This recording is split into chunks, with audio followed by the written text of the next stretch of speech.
दोस्तों, गलतफहमियां काफी सारे रिश्तों में दरार क्रिएट करती हैं और कुछ वैसा ही होता है जियो पॉलिटिक्स के अंदर। इंडिया और मालदीव के रिलेशन की अगर हम बात करें तो मालदीव गवर्नमेंट के पास ऐसे 5 पॉइंट्स हैं जिनको लेके आज इंडिया और मालदीव के बीच में एक हिट टाइप की फीलिंग देखने को मिलती है। 1988 का टाइम था जब मालदीव के अंदर मिलिट्री कू किया जाता है। कुछ बिजनेस टाइफून जो हैं वो कहीं ना कहीं मालदीव की गवर्नमेंट को तख्ता पलट करने की सोचते हैं और उस केस में इंडियन डिफेंस फोर्सेस उस चीज को कंट्रोल करती हैं और तब से लेके आज तक इंडिया और मालदीव के कॉपरेशन काफी अच्छे थे। सॉरी, आज तक नहीं, अप टू 2020। बट 2020 के बाद में कुछ ऐसा होता है जैसे कि मालदीव के अंदर इंडिया के अगेंस्ट फीलिंग जो है वो स्टार्ट हो जाती है। और आज के टाइम पे अगर हम बात करें तो उनके प्रेसिडेंट ने 15th ऑफ मार्च एक लास्ट डेट दे दी है कि अपनी डिफेंस फोर्सेस को यहां से निकाल लीजिए, यहां से आप डिफेंस फोर्सेस को ले जाइए। तो आखिर ये पूरी जर्नी में क्या ऐसा हुआ जिसकी वजह से ये प्रॉब्लम जो है हमारे सामने देखने को मिलती है। तो चलिए आज डिटेल में डिस्कस करते हैं मालदीव इंडिया केस स्टडी। देखिए, मालदीव की गवर्नमेंट की अगर मैं बात करूं तो डेफिनेटली मालदीव बहुत पुराने टाइम से डेमोक्रेसी नहीं है, लेकिन हाँ, जैसी डेमोक्रेसी आई लोगों ने उसको वैल्यू करना स्टार्ट किया। मालदीव अगर इंडिया से बात करें तो लगभग 600 किलोमीटर की दूरी के तौर पे मालदीव की कैपिटल देखने को मिलती है। मतलब हमारा काफी क्लोज नेबर के तौर पे मालदीव देखा जा सकता है। 1988 का हो या फिर कोई डिजास्टर हो या वाटर क्राइसिस हो या फिर कोविड 19 की सिचुएशन हो, India is the first responder for Maldives. India हमेशा ही फर्स्ट रेस्पोंडर रहा है। और इतना ही नहीं, सिर्फ रेस्पॉन्स नहीं, इवन उनकी मिलिट्री ट्रेनिंग हो, उनकी पुलिस ट्रेनिंग हो या फिर किसी तरीके से मेडिकल इमरजेंसी के लिए हेलीकॉप्टर्स की एड प्रोवाइड करना हो, इंडिया ने कभी अपने हाथ पीछे नहीं खींचे। 1988 का टाइम है, 50 कंट्रीज को मैसेज जाता है, एक एसओएस मैसेज दिया जाता है मालदीव की सरकार की तरफ से कि हमारे यहां पे मिलिट्री कू किया जा रहा है। कुछ बिजनेस टाइकून्स जो हैं वो गवर्नमेंट को हिलाने की कोशिश करते हैं। India become the first responder. India की गवर्नमेंट इमीडिएटली अपने पैरामिलिट्री फोर्सेस को, अपने डिफेंस फोर्सेस को भेजती है और वहां पे बेसिकली गवर्नमेंट को एस्टेब्लिश करने की कोशिश करती है। लेकिन वहां की जर्नी से आज तक की जर्नी के बीच में डिफरेंस जो क्रिएट हुए उनके बारे में हम जानने की कोशिश करेंगे। आप थोड़ा मैप पे फोकस करेंगे तो ये मालदीव की कैपिटल है माले, और आप यहाँ पे देखिए ये है हमारा त्रिवेंद्रम। तो यहाँ से अगर डिस्टेंस की मैं बात करूं तो लगभग 600 किलोमीटर का डिस्टेंस यहाँ देखने को मिलता है। मतलब काफी क्लोज डिस्टेंस है। जहां तक मालदीव की बात की जाती है तो इनकी मात्र 5 लाख लोगों की पॉपुलेशन देखने को मिलती है, जिसके अंदर की अलग अलग आइलैंड्स के ऊपर ये फैले हुए हैं। एक्सक्लूसिव इकोनॉमिक जोन की बात की जाए तो यस, मालदीव का एक्सक्लूसिव इकोनॉमिक जोन काफी बड़ा है।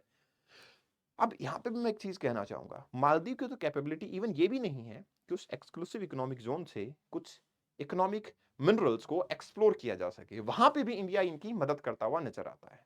इतना ही नहीं, मालदीव के अंदर जो कि लगभग 1/4 of their GDP is contributed all alone with the tourism, उसमें सबसे बड़ा कंट्रीब्यूशन जो है वो इंडियन टूरिस्ट का है। लेकिन आज के टाइम पे आपको पता है कि जो कंट्रोवर्सी हुई, जो हमारी गवर्नमेंट और गवर्नमेंट ऑफिशियल्स के अगेंस्ट मालदीव के मिनिस्टर्स ने जो कमेंट पास किए, एक जो गलत स्ट्रेटजी बनाई, उसके चलते मालदीव के अंदर टूरिज्म भी एकदम से डाउन देखने को मिला है। बात करते हैं 3rd और 4th नवंबर 1988 की। 3rd नवंबर 1988 का टाइम होता है और लगभग आपके जो प्रेसिडेंट होते हैं गयूम, उनकी गवर्नमेंट का तख्ता पलट करने की बात कर ली जाती है। ये फर्स्ट टाइम नहीं था, इससे पहले भी 1980 में, 1983 में, फाइनली 1988 में। और 1988 का जो कू था वो ऑलमोस्ट सक्सेसफुल होने ही वाला था कि इंडियन गवर्नमेंट की रेस्पॉन्स से ये कंट्रोल किया जाता है। आपको मैं बता दूं, बिजनेस टाइकून्स जो आपके मालदीव में काम कर रहे थे उन्होंने तो सारी तैयारियां कर ली थी और इवन इनके जो रेलवे मिनिस्टर्स हैं उनको भी कैप्चर कर लिया था, अपने अंडर में ले लिया था। 4 नवंबर 5 पीएम तक हमारी डिफेंस फोर्सेस वहां पे होती हैं और सब कुछ नॉर्मलाइज कर दिया जाता है। इतना ही नहीं, अगले 15 दिन तक लगभग for a fortnight Indian defence forces वहीं रहती हैं, गवर्नमेंट की एस्टेब्लिशमेंट करती हैं, गवर्नमेंट का इंप्रूवमेंट पे काम करती हैं। हमारा 50th independent parachute brigade was activated और फारूक जी ब्रिगेडियर थे। उनको कमांड दी जाती है कि आप इस ऑपरेशन को एग्जीक्यूट कीजिए। ऑपरेशन का नाम दिया जाता है ऑपरेशन कैक्टस। और ये मैसेज सिर्फ इंडिया को नहीं मिला था कि हमारे यहां तख्ता पलट होने वाला है, पूरे वर्ल्ड को मैसेज था। But still India was the first responder. Even take the example of COVID 19, even in that case India was the first responder. Indian government ने इमीडिएटली हमेशा ही रेस्पॉन्स किया है और उसको सक्सेसफुल भी बनाया है। इसी के चलते मालदीव के इंडिया के साथ काफी क्लोज रिलेशंस भी थे। अब इसके अलावा सिचुएशन ऐसी फिर क्या हुई कि धीरे-धीरे गवर्नमेंट जो है वो इतने एक दूसरे से दूर चली गई। एक फोर्टनाइट तक हमारे सोल्जर्स वहां रहते हैं, गवर्नमेंट की एस्टेब्लिशमेंट करवाते हैं और आज वही मालदीव की government, actually political party different है, लेकिन वो मालदीव की गवर्नमेंट, क्योंकि हम तो गवर्नमेंट से ही डील करते हैं, गवर्नमेंट से ही बात करते हैं, तो वो मालदीव की गवर्नमेंट आज इंडिया को कहती है कि 15 मार्च तक आप अपने सोल्जर्स को निकाल लीजिए। देखिए, क्या हमारे जवानों की लाइफ इतनी कीमती नहीं है कि जब मालदीव के अंदर कुछ होता है तो वो अपनी सेक्रीफाइसेस देते हैं? और आज जब मालदीव अपनी एस्टेब्लिश स्टेज पे है या फिर चाइना जैसे पपेट की तरह, चाइना जैसे लोगों के पपेट की तरह काम कर रहा है, तो वो हमें मैसेज देता है कि आप अपने सोल्जर्स को यहां से निकाल दीजिए। एंड उसके बावजूद अगर हम वहां पे जाते हैं तो आई डोंट थिंक सो कि we should support our government. इस केस में हमें हमारी गवर्नमेंट को डेफिनेटली सपोर्ट करना चाहिए। तो वो जो ड्यूरेशन था 1988 का ड्यूरेशन, उससे आज तक के टाइम में जब इनके न्यूली इलेक्टेड प्रेसिडेंट मियोजो जी कहते हैं कि 15 मार्च तक अपने डिफेंस फोर्सेस को निकाल लीजिए, उसके सबसे बड़े 5 कारण दिए जाते हैं और आज हम उन्हीं 5 रीजंस को डिस्कस करने वाले हैं।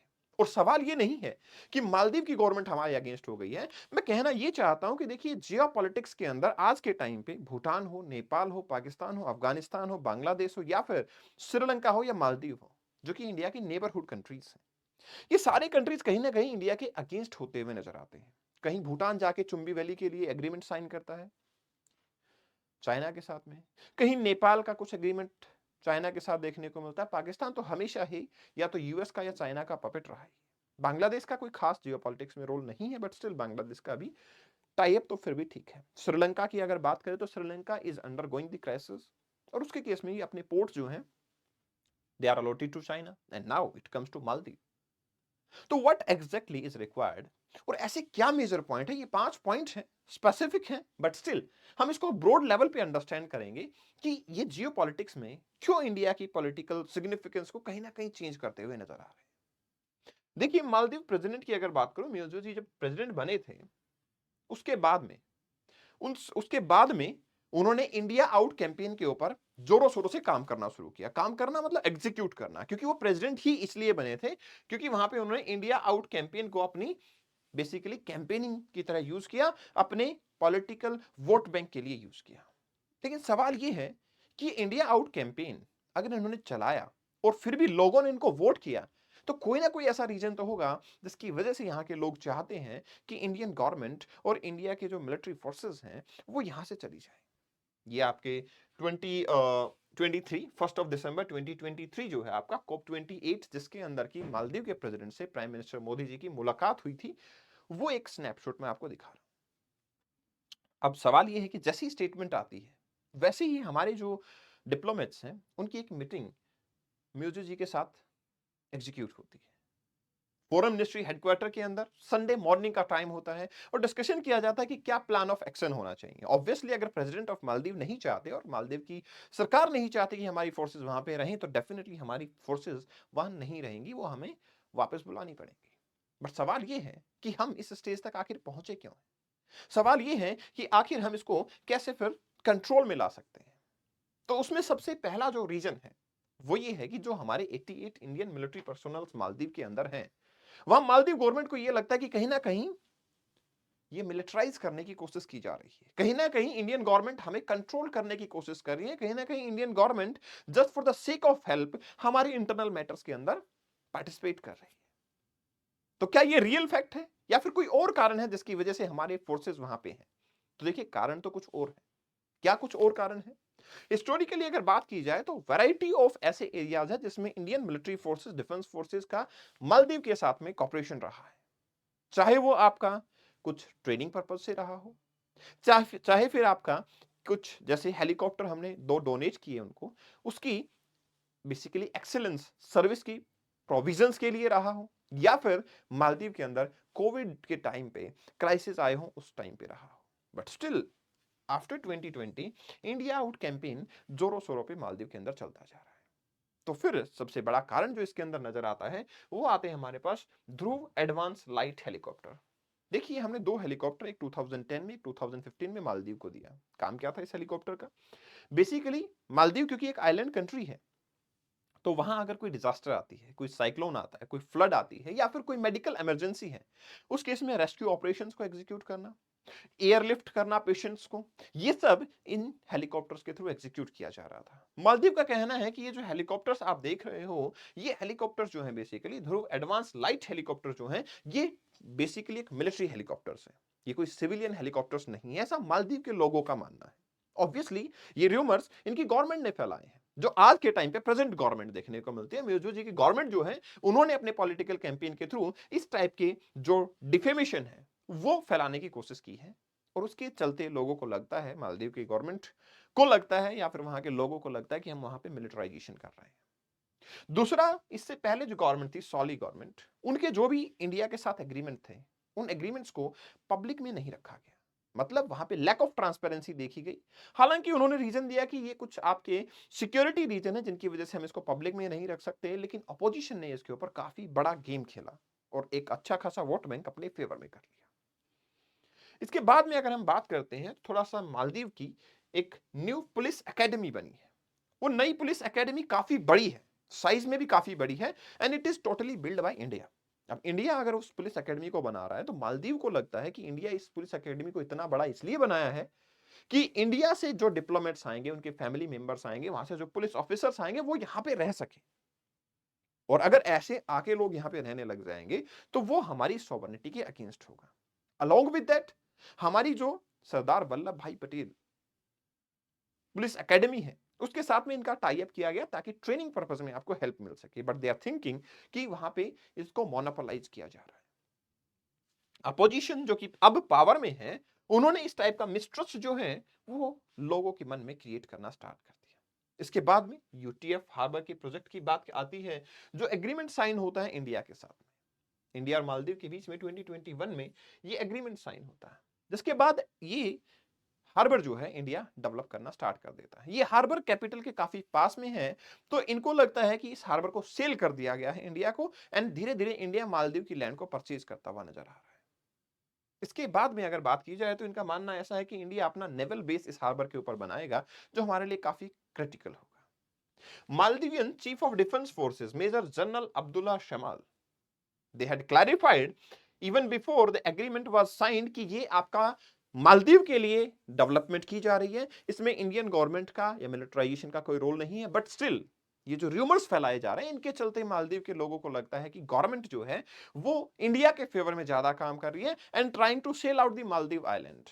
एंड दैट्स व्हाई प्रेजेंट जो प्रेसिडेंट है, वो उनका कहना है कि मालदीव एक छोटा सा कंट्री है, 5 लाख पॉपुलेशन है, बट स्टिल हम डेमोक्रेटिक कंट्री हैं और हम डेमोक्रेसी की वैल्यू करते हैं। अब आप लोगों को भी पता है कि अगर ये गवर्नमेंट प्रो चाइनीज होती जा रही है, जैसे देखा भी गया, आज से पहले जितने भी मालदीव के प्रेसिडेंट रहे थे, उनकी फर्स्ट विजिट इंडिया की तरफ होती थी, लेकिन ये जो म्यूजिक है, इनकी फर्स्ट विजिट जो है वो चाइना में देखने को मिली। और चाइना के टच में जो भी आया है, बेल्ट एंड रोड इनिशिएटिव जो चाइना का है, जिसके अंदर मालदीव अब पार्टिसिपेट करता हुआ नजर आ रहा है, चाइना के टच में जो भी आया है, उस कंट्री की इकोनॉमिकल सिचुएशन ठीक नहीं रही है, वो कंट्री डेब्ट ट्रैप में चला गया है। You can take example of Sri Lanka. And finally, जैसे श्रीलंका को 99 ईयर्स के लिए अपने आइलैंड को सेल करना पड़ा था, कुछ वैसा मालदीव के साथ भी हो सकता है। Maldives is not a highly populated country, तो ये चाइना के लिए करना काफी आसान होगा। माय एडवाइस इज कि गवर्नमेंट ऑफ इंडिया जो है वो अपने नेबरहुड के साथ में थोड़ा सा अच्छा रिलेशन मेंटेन करके रखे। हाँ, लेकिन एक लिमिट के बाद अगर हमारे डिफेंस फोर्सेस या हमारे पर्सनल्स के ऊपर इस टाइप के ब्लेम गेम खेला जाता है, तो डेफिनेटली फिर उस केस में हमें पार्टिसिपेट नहीं करना चाहिए। आप लोगों की क्या राय है? What should be the stake of Indian government as of now in the relation of India and Maldives? Definitely you can share it in the comment section. इस सेक्शन की पीडीएफ को डाउनलोड करने के लिए आप Kapil Bhardwaj for you Telegram channel को join कर सकते हैं। If you want to talk to me, तो आप मुझे मेरे इंस्टा हैंडल पे फॉलो कर सकते हैं। Thank you very much, all the best, take care, bye bye.